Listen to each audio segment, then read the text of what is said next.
क्या दुनिया भर की अर्थव्यवस्था में आज एक मंदी या उससे भी कहीं ज्यादा भयावह एक फाइनेंशियल क्रैश की आहट सुनाई दे रही है?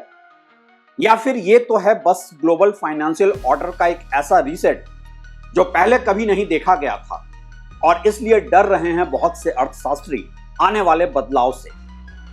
आज दुनिया भर के सेंट्रल बैंक अचानक से ही गोल्ड और सिल्वर खरीदने में लगे हैं। हर देश सेफ्टी फर्स्ट का अप्रोच लेकर चल रहा है, जो ग्लोबलाइजेशन के दौर में पहले कभी ऐसे नहीं देखा गया था। और कई अर्थशास्त्री आने वाले मंदी या क्रैश की चेतावनी दे रहे हैं, क्योंकि दुनिया भर में देखा जा रहा है एक असेट बबल और बढ़ता कर्ज। हर तरफ फाइनेंस की दुनिया में आज बात हो रही है एक हेजिंग स्ट्रेटजी की और इन्वेस्टमेंट पोर्टफोलियो को रीशफल करने की। इस बात से कोई इनकार कर ही नहीं सकता है कि वैश्विक अर्थव्यवस्था में एक बबल बन चुका है। पूरी वैश्विक अर्थव्यवस्था आज एक ऐसे कर्ज में डूब चुकी है जिससे कि निकलने का कोई रास्ता अभी सामने नहीं दिखाई दे रहा है। लेकिन क्या यह फाइनेंशियल बबल वाकई एक फाइनेंशियल क्रैश की तरफ लेकर जा रहा है, या फिर डेट ड्रिवन कंजम्पशन, कर्ज लेकर किया जाने वाला उपभोग ही आज की वैश्विक अर्थव्यवस्था में ग्रोथ के लिए न्यू नॉर्मल बनता जा रहा है? दरअसल विश्व प्रसिद्ध अमेरिकन बिजनेसमैन और रिच डैड पुअर डैड से मशहूर रॉबर्ट कियोसाकी हाल के दिनों में कई बार ग्लोबल क्रैश की बात कर चुके हैं और इसलिए इस बात पर दुनिया भर में चर्चा होनी तो लाजमी है।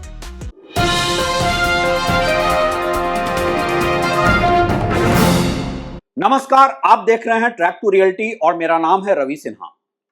क्या वाकई दुनिया बढ़ रही है एक ऐसे फाइनेंशियल क्रैश की तरफ जिसके बाद एक लंबा अंतराल आर्थिक मंदी की चपेट में रहेगा? क्या दुनिया भर के अर्थशास्त्रियों का आकलन ग्राउंड रियलिटीज पर है, इकोनॉमिक फंडामेंटल्स पर है, ना कि महज एक डर, एक फियर साइकोसिस पर?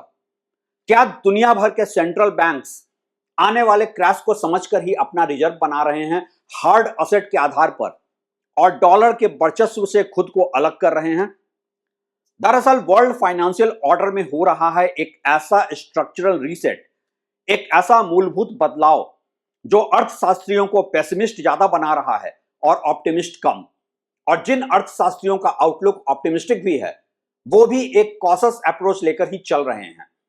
आज विश्व अर्थव्यवस्था में तो बुलिश कोई भी नहीं है और बजवर्ड है कॉशन। वर्ल्ड वॉर 2 के बाद की ये दुनिया बदल रही है, बदल रहा है ग्लोबलाइजेशन को लेकर आउटलुक। ग्लोबल फाइनेंशियल ऑर्डर और वैश्विक अनिश्चितता ही आज की रियलिटी है। एक नजर आज के बाजार और अर्थव्यवस्था पर डालने से डर तो लगता ही है, चाहे आप अपना आउटलुक कितना भी ऑप्टिमिस्टिक रखें। एक रेकलेस प्राइवेट क्रेडिट, बेतहाशा बढ़ता सरकारी कर्ज, आर्टिफिशियल इंटेलिजेंस को लेकर बनाया गया हाइप और एक ऐसा माइंडलेस इन्वेस्टमेंट लूप जिसका कि अभी कोई आरओआई नहीं है दिख रहा, और है हर तरफ या तो उपभोग में कमी या फिर कर्ज लेकर किया जा रहा उपभोग, एम्प्लॉयमेंट के लगातार गिरते आंकड़े, यह सब मिलकर एक रेडीमेड रेसिपी बनाता है इकोनॉमिक बबल का, एक ऐसी आर्थिक व्यवस्था का जहां की आगे का रास्ता मंदी या फिर फाइनेंशियल क्रैश की तरफ लेकर जाता है। आज चूंकि जियो इकोनॉमिक्स ही नहीं, दुनिया भर में जियो पॉलिटिकल लैंडस्केप भी तेजी से बदल रहा है, इसलिए चिंता वाजिब है अर्थशास्त्रियों की कि क्या यह फाइनेंशियल बबल बस्ट हो जाएगा, या फिर दुनिया भर के देश आज की डेट ट्रैप को न्यू नॉर्मल बनाते हुए ही अपनी एक नई इकोनॉमिक रीस्ट्रक्चरिंग को करने में सफल होंगे। उससे भी बड़ा सवाल तो यह है कि एक डेट ड्रिवन कंजम्पशन वाली आर्थिक व्यवस्था कितनी देर तक सस्टेन कर पाएगी। पहली बात तो यह है कि एक इकोनॉमिक बबल या मार्केट क्रैश को पूरी तरह से एडवांस में प्रेडिक्ट करना किसी के भी बस की बात नहीं है। अर्थशास्त्री भी बस फाइनेंशियल फंडामेंटल्स के आधार पर ही अपनी प्रोबेबिलिटी थ्योरी दे सकते हैं, सब अपने अपने आकलन कर सकते हैं। जहां तक बात है रॉबर्ट कियोसाकी के प्रेडिक्शन की, तो ऐसा भी नहीं है कि उनके हर फाइनेंशियल प्रेडिक्शन और फ्यूचर आउटलुक सही ही साबित होते रहे हैं। हर अर्थशास्त्री की ही तरह उनके भी कई पहले के प्रेडिक्शन गलत साबित हुए हैं। और दूसरी बात यह कि मार्केट क्रैश के प्रेडिक्शन के दावे करने वाले अपनी लेजिटिमेसी अपनी क्रेडिबिलिटी अक्सर ही खो देते हैं जब वो कुछ बेचने लगते हैं, एक डर का माहौल बनाकर किसी एक स्पेसिफिक असेट को प्रमोट करने लगते हैं। और रॉबर्ट कियोसाकी का गोल्ड और सिल्वर पर पॉजिटिव आउटलुक जितना है, उससे कहीं ज्यादा आज वो क्रिप्टो करेंसी को प्रमोट करते दिखते हैं। और हां, इसके पहले कि आप मेरी बात को सुनकर यह समझने लगें कि मैं रॉबर्ट कियोसाकी के ग्लोबल फाइनेंशियल क्रैश के असेसमेंट को खारिज कर रहा हूं, तो मैं ये साफ कर दूं कि ऐसा बिल्कुल भी नहीं है। मैं सिर्फ ये कह रहा हूं कि एक ग्लोबल फाइनेंशियल क्रैश कब होगी, किस हद तक होगी और उसके बाद की वैश्विक मंदी कितनी लंबी चलेगी, यह सब प्रेडिक्ट करना इतना आसान भी नहीं है। और ना ही एक ऐसे डर को दिखाकर कुछ बेचने वालों से, किसी असेट को प्रमोट करने वालों से आपको बहुत ज्यादा इंप्रेस होने की जरूरत है। लेकिन यह भी सच है कि आज वॉरेन बफे जैसे अंतरराष्ट्रीय इन्वेस्टर भी, जो गोल्ड और सिल्वर को डेड मनी ही मानते थे, अचानक से अपना रुख बदलने लगे हैं। यह साफ संकेत है कि दुनिया भर के इन्वेस्टर्स में एक डर का माहौल तो है ही। और हां, यह आकलन मेरा भी है कि दुनिया भर के इकोनॉमी में और फाइनेंशियल मार्केट में एक ऐसा स्ट्रेस है, एक ऐसा बबल बन चुका है जो सेकेंड वर्ल्ड वॉर के बाद कभी नहीं ही देखा गया था।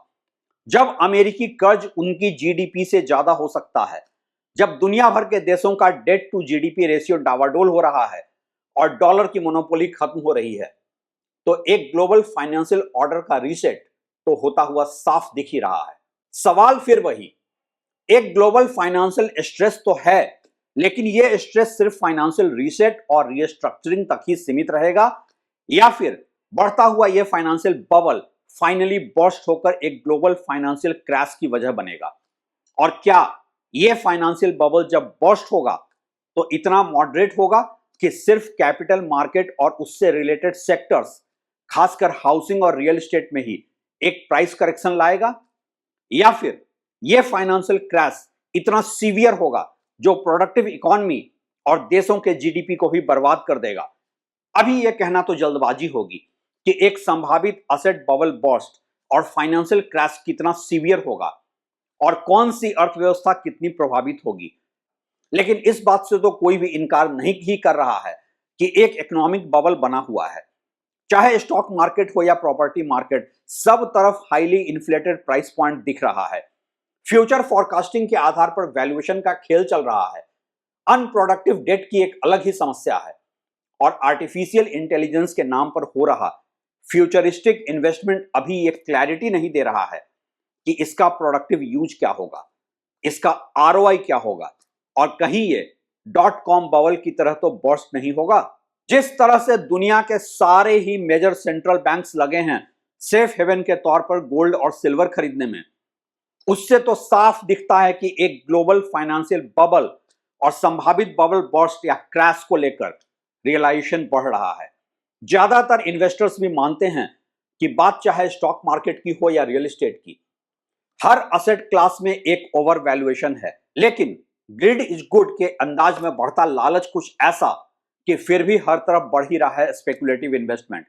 जिन लोगों ने इतिहास में फाइनेंशियल बबल को देखा है, उनका तो मानना है कि आज का यह फाइनेंशियल बबल अपने ट्रेंड और पैटर्न में कुछ ऐसा ही है जैसा कि पहले 1987, 2000 या 2008 में देखा गया था। जिस एआई, आर्टिफिशियल इंटेलिजेंस के नाम पर आज ट्रिलियन डॉलर्स इन्वेस्ट हो रहे हैं, वो कुछ ऐसा है जैसे कि इसके पहले .com बबल में था, जब किसी भी कंपनी के नाम पर बस .com लिख दो और हो गया $1 मिलियन वैल्यूएशन, चाहे कंपनी का इंटरनेट रिलेटेड बिजनेस हो या ना हो। और इसलिए इस बार भी ये बबल तो बर्स्ट होना ही है। लोग उस एआई के प्रॉफिट पर दांव लगा रहे हैं जो अभी है ही नहीं। किसी को नहीं पता है कि एआई का एफिशिएंट और प्रोडक्टिव यूज क्या होगा, ये क्या वैल्यू क्रिएट करेगा, लेकिन फिर भी लाखों करोड़ों इस पर इन्वेस्ट किए जा रहे हैं। ये कोई रैशनल इन्वेस्टमेंट है ही नहीं, ये एक कलेक्टिव डिल्यूजन है, इन्वेस्टमेंट की दुनिया का सामूहिक भ्रम है। सवाल यह भी उठता है कि अगर एक फाइनेंशियल क्रैश होता है तो उसका असर हमारी आपकी जिंदगी पर क्या होगा। सबसे पहले यह समझना जरूरी है कि एक फाइनेंशियल क्रैश का मतलब यह नहीं होता है कि कोई असेट अचानक से मार्केट से खत्म हो जाता है। हां, उसकी कीमत में जो एक आर्टिफिशियल इन्फ्लेशन है वो क्रैश हो जाता है। हर चीज की कीमत कम हो जाती है, पेपर मनी की कोई कीमत नहीं रह जाती है। इसलिए भी लोग आर्थिक मंदी से निपटने के लिए रियल असेट की तरफ रुख कर लेते हैं, जैसे कि दुनिया के सारे ही सेंट्रल बैंक कर रहे हैं। जो स्टॉक आज प्राइस टू अर्निंग में 50 गुना या 100 गुना है, वो गिरकर अपने रियल वैल्यू से भी कम कीमत की हो जाएगी। और इसमें सिर्फ वो लोग ही बर्बाद नहीं होंगे जो स्टॉक मार्केट में इन्वेस्टेड हैं। प्रॉपर्टी की कीमत क्रैश हो जाएगी, क्योंकि यहां भी प्राइस इसके इंट्रिंसिक वैल्यू से काफी ज्यादा है। लेकिन सबसे बड़ी गाज गिरेगी उन लोगों पर जिनका कि इन्वेस्टमेंट की दुनिया से कुछ लेना देना ही नहीं है, जैसे कि वो रिटायरीज, जिन्हें शायद पता भी नहीं होगा कि उनका पेंशन फंड वास्तव में तो स्टॉक मार्केट में इन्वेस्टेड है। दरअसल समस्या यह है कि दुनिया ने पिछले मार्केट क्रैश से कोई सबक सीखा ही नहीं है। प्राइवेट और पब्लिक कर्ज आज भी ऐसे ही बेतहाशा बढ़ रहा है, जो प्रोडक्टिव असेट नहीं क्रिएट कर रहा है, बल्कि डेट ड्रिवन कंजम्पशन को बढ़ा रहा है। इससे इन्फ्लेशन भी बढ़ रहा है और एक असेट वैल्यू का बबल बन रहा है। इस असेट वैल्यू के बबल की वजह से हर तरफ हो रहा है एक स्पेकुलेटिव इन्वेस्टमेंट। सवाल यह उठता है कि ऐसे फाइनेंशियल बबल बस्ट या फाइनेंशियल क्रैश की संभावित स्थिति में आपको क्या करना चाहिए। आप अपने इकोनॉमिक सरप्राइज इंडेक्स को खुद ही कैलकुलेट करके एक रैशनल डिसीजन लें, ना कि असेट के बढ़ते ओवर वैल्यूएशन को देखकर कोई इमोशनल इन्वेस्टमेंट में फंसें। खुद से पूछें कि आज अचानक आपकी जॉब या बिजनेस बंद होने की सूरत में क्या आपके पास इसके लिए कोई प्लान है। अगर स्टॉक मार्केट अचानक से करेक्ट या क्रैश होता है, तो क्या वहां पर आपका सिर्फ वो सरप्लस पैसा ही इन्वेस्टेड है जिसकी आपको शॉर्ट टू मीडियम टर्म में जरूरत नहीं है। कहीं आप कर्ज लेकर तो प्रॉपर्टी में इन्वेस्टेड नहीं है। ऐसा इसलिए भी कि असेट बबल बर्स्ट की सूरत में जिस प्रॉपर्टी का वैसे ही आप डबल पैसा बैंक को चुकाने वाले हैं, वो प्रॉपर्टी क्रैश होने की वजह से उसकी वैल्यू कम हो जाएगी और साथ ही कम हो जाएगी आपकी कमाई भी, लेकिन आपकी देनदारी तो कम नहीं ही होगी। कर्ज अगर ना भी हो तो कहीं आप रियल एस्टेट में ओवर इन्वेस्टेड तो नहीं है। एक असेट बबल बर्स्ट में सबसे पहले स्टॉक मार्केट कोलैप्स होता है और फिर उसका असर पड़ता है एलाइड सेक्टर्स जैसे कि हाउसिंग और रियल एस्टेट पर। कहीं आप भी तो स्पेकुलेटिव इन्वेस्टमेंट नहीं कर रहे हैं, यह सोचकर कि आपकी भी लॉटरी निकल सकती है। क्या आपके पास गोल्ड सिल्वर जैसे सेफ हेवन का स्टॉक है। ये सारे ही वो सवाल हैं जो आपको पूछने हैं खुद से।